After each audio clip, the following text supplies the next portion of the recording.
আমাদের যেহেতু ছোট ছোট বাচ্চারা, আজকে আমরা সবার বই পাইনি সরকারি ভাবে, আমরা শুধু ক্লাস 1 থেকে 5 পর্যন্ত পেয়েছি। সেই জন্য আমাদের এখানে ছাত্র ছাত্রীরা সবাই উপস্থিত হতে পারেনি, একটু খারাপ লাগছে। সবাই আসলে হয়তো ভালো লাগবে। যাই হোক, আমাদের দেশের পরিস্থিতির সাথে আমাদেরকে চলতে হবে, আমাদেরকে সেই পরিস্থিতিটা মেনে আমরা সামনে এগিয়ে যাব। ইনশাআল্লাহ আমরা ওদের বইগুলো পাবো।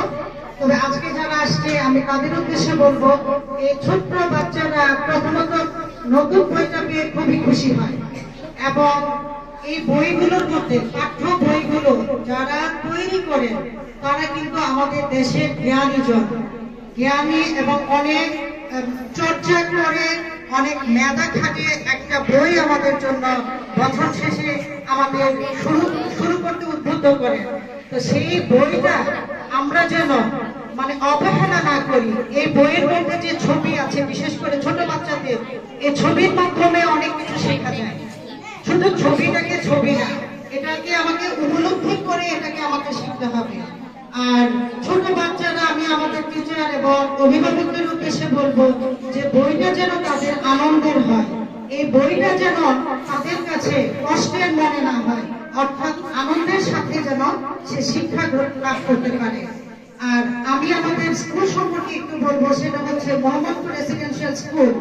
এই বছর আমরা যেভাবে উদ্যোগ নিয়েছি, আমার মনে হয় আমরা যদি সেটাকে বছর শেষে যেতে পারি ইনশাআল্লাহ সেভাবে, আপনারা আশা করবো ইনশাআল্লাহ আপনারা লাভবান হবেন।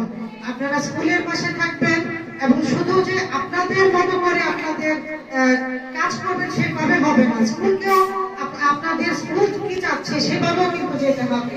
তাহলে প্রত্যেকটা টিচারের ভালো লাগবে, প্রতিষ্ঠানেরও ভালো লাগবে। এবং আপনাদের অভিমত, তারপরে যদি কোনো অভিযোগ থাকে সেগুলো সুন্দরভাবে টিচারদের সাথে আলোচনা করবেন, কারণ আপনাদের বাচ্চাদের, আপনাদের এবং আমাদের সমন্বিত প্রচেষ্টায় সামনে এগিয়ে যাবে ইনশাআল্লাহ। তো আমি আর কি বলবো, আর বিশেষ কিছু বলবো না।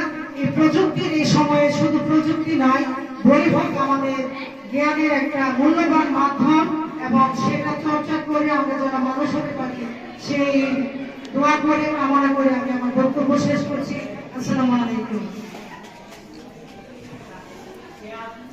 ধন্যবাদ।